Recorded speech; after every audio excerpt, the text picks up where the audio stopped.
I am 33 years old. I had a serious drinking problem since a young age. My dad was an alcoholic, so booze never lacked in our house. It nearly killed me when I was only 27 and was in the for alcohol poisoning. It was too close a call, and after that things had to change.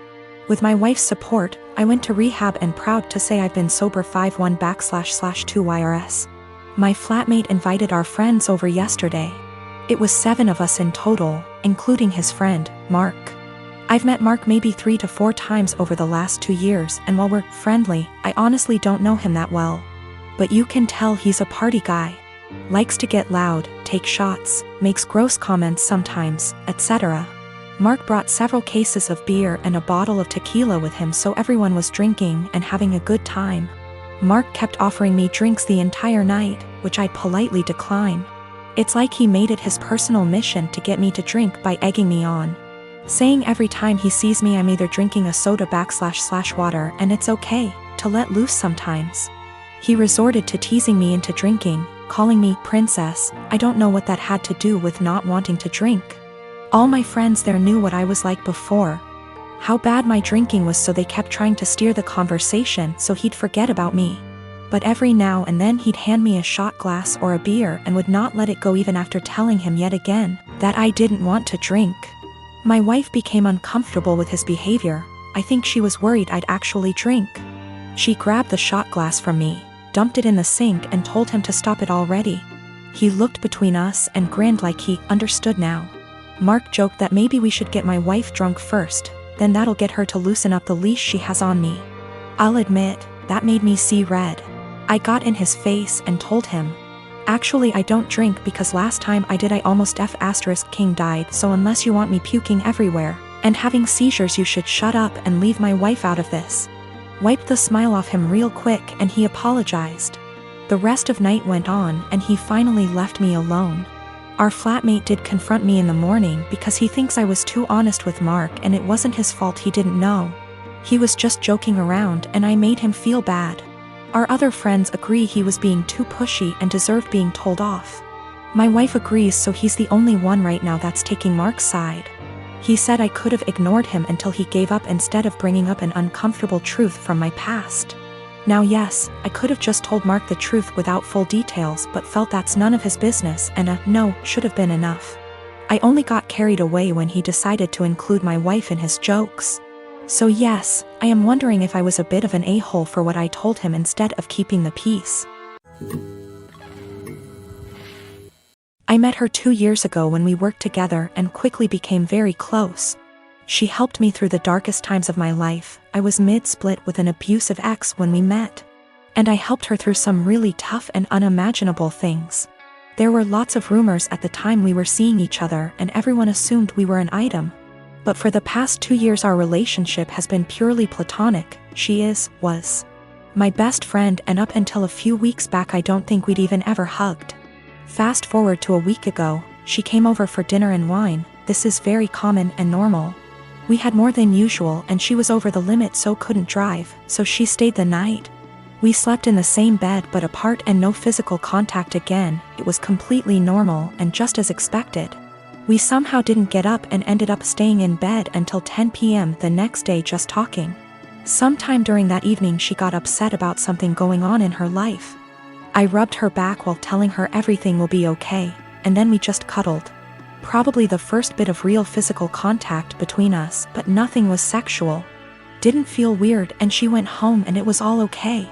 This last weekend we had a hiking holiday planned, where we'd be sleeping in her van. She has a converted Transit. It's one bed, but we thought we'd be fine. First night it was freezing, ending up cuddling and spooning, but again didn't feel sexual. Second night is where it all went a bit wrong. We drank a bit too much and the spoon ended up getting carried away. It seems to be a joint thing, and before I knew it we were kissing and touching each other everywhere. It was a bit of a frenzy of this for about 15 minutes until we both stopped and realized what we just did. After this we spoke a little and asked if either of us regretted it. We both said we didn't, but it was odd. She got upset and I told her it was okay. It didn't change anything and we could just draw a line under it. We woke up the next morning and it happened again. We didn't talk too much but then went for a walk, and then just before we headed home we ended up all over each other again. We were completely naked but again stopped, cuddled and lay there. We both agreed it was a what happens in X, stays in X type event. It was a really long trip home, 6 hours plus. During this she would rest her head on my hand on lap ECT, and it seemed very different to our usual dynamic. When we stopped at services for breaks we seemed to walk arm in arm. We kept kissing on and off, but it seemed strangely normal. We arrived back at her home. She lives with her dad at the moment, but just before I left she kissed me again and thanked me for a wonderful weekend. The following day she came over to get some stuff I took home with me. We end up just cuddling, kissing, feeling and so on again, but she has dinner with a friend and we stop it there. She goes on her way. This should feel really weird and strange, but it felt completely normal, and we both discussed it that it was so odd it felt normal.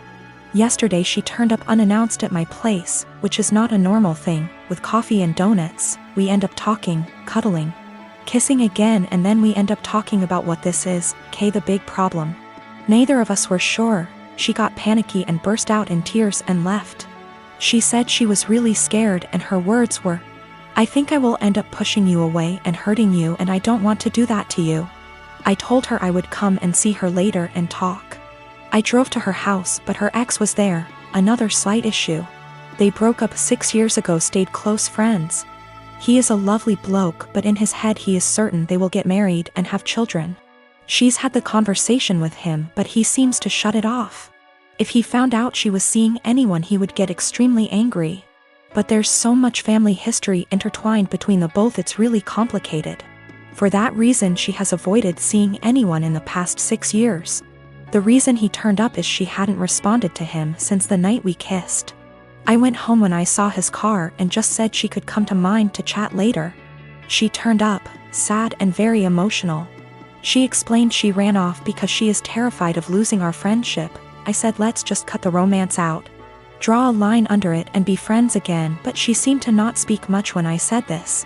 I asked if her ex was the issue. She said it was nothing to do with us but a whole other issue. But that was not impacting what was going on between us. We sat quietly, hugged, and I tried to reassure it would be okay, and I wasn't going to start hating her for whatever reason. And I am completely fine with just being platonic friends again. We both agree and say whatever happens we stay friends and nobody gets hurt, but we will pull back from the more physical side. I woke up this morning really panicky. I have no idea where we are, where we stand, and absolutely terrified of losing our friendship. I don't know what to do or say. I felt sick to my stomach and can't eat at the thought of this. She is coming around later to collect some of her clothes she left last night, and I am thinking I need a plan of what to say / do. I cannot lose my best friend. She is absolutely everything to me, but I am worried we crossed a line and there's only one eventual outcome which won't be good. Background about my sister. 2 years ago, my sister was killed in a car accident. She was riding with a friend to the mall, the friend's parent was driving, and teenage boy plowed through a red light while texting on his phone and hit the car my sister, Carrie, was in. Carrie was killed instantly and her friend, June, was in a coma for 3 weeks before her parents took her off life support. When Carrie passed I was devastated and angry and just not in a good place. Carrie and I had been extremely close. Despite a 7-year age gap between us, we enjoyed a lot of the same shows, we went to concerts together. We volunteered together, and I took it upon myself to guide Carrie like any big sister would do. Our parents were extremely busy with work most days, and Carrie and I would often cook together and do crafts when we weren't too busy with school work. Carrie wanted to be a NICU nurse when she grew up, and I helped her find a volunteer position at a local hospital to help get her gain some experience being around patients. In short, Carrie was my sister and best friend, and when she passed, I was a mess. The last craft Carrie and I made together was a set of candles. We bought the wax at a local craft store and we both made each other a candle and decorated the jar it was in. That was the day before she was killed. At her funeral, Carrie was buried with the candle I made her. The candle Carrie made me sits on my desk next to my favorite picture of her and I together at the beach. Or it did, until last week. Background about my boyfriend. I met my boyfriend about 1.5 years ago, about 6 months after Carrie passed. I wasn't looking for a relationship, I was still grieving my sister's death. But Eugene came along and it was love at first sight. He was extremely supportive, let me cry on him when I needed to, didn't push me into getting over grieving or anything. He was extremely gentleman about everything and very, very patient. After 6 months of seeing each other pretty regularly, we made it official. Eugene came into my life at a very low point and he has always been very respectful of sentiments I keep from my sister. Never asking me to take them down, always giving me space when I needed to cry.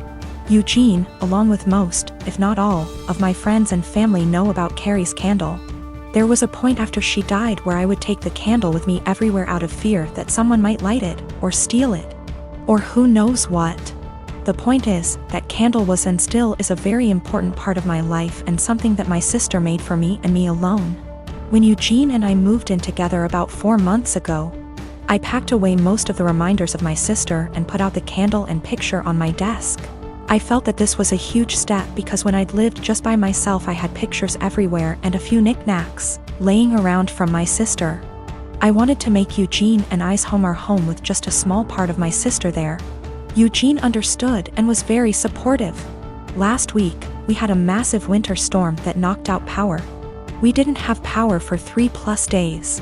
The power was knocked out at Eugene and I's house while I was at work, which did not lose power. Eugene texted me that he was going to light some candles and try and get a generator, so we could have some for of power or at least be able to charge our phones / use lights / etc. Now, we have probably 30+ candles in our house. I am a huge fan of sales and when Bath & Body Works has a candle sale, I like to stock up and get a range of scents. We have candles scattered all over our house. In the room where my desk is, there are no candles aside from the one Carrie made me. None at all, and there never has been. This room is also downstairs, where Eugene doesn't spend a lot of time, his desk is upstairs. When I arrived home from work last week, I noticed a bunch of candles burning in our living room, safely. Always monitored and not near anything that could ignite. One of these candles was the candle that Carrie had made me. I burst into tears and when Eugene heard me crying he came out from the bedroom, where he was lighting more candles, and asked what was wrong. I was a wreck and couldn't get any words out. When he tried to calm me down, I shoved past him and locked myself in the room where my desk was and just cried. I don't know how he could be so stupid. He knew and I thought he understood how sentimental the candle was and how much I cherished having a candle that my now deceased sister had spent time making with me just a day before she was killed. I haven't been able to speak to Eugene since it happened, Tuesday of last week. He has tried to explain why he did it, because he needed candles to be able to see, but I just can't wrap my head around it. He hadn't gotten into the large candle stash I have upstairs right by the living room where Carrie's candle was, but went downstairs, out of the way to grab the most sentimental, cherished item I have. The candle was burning most of the day while I was at work and is now melted and pretty much gone. I do still have the jar it was in, but I can't look at it without bursting into tears.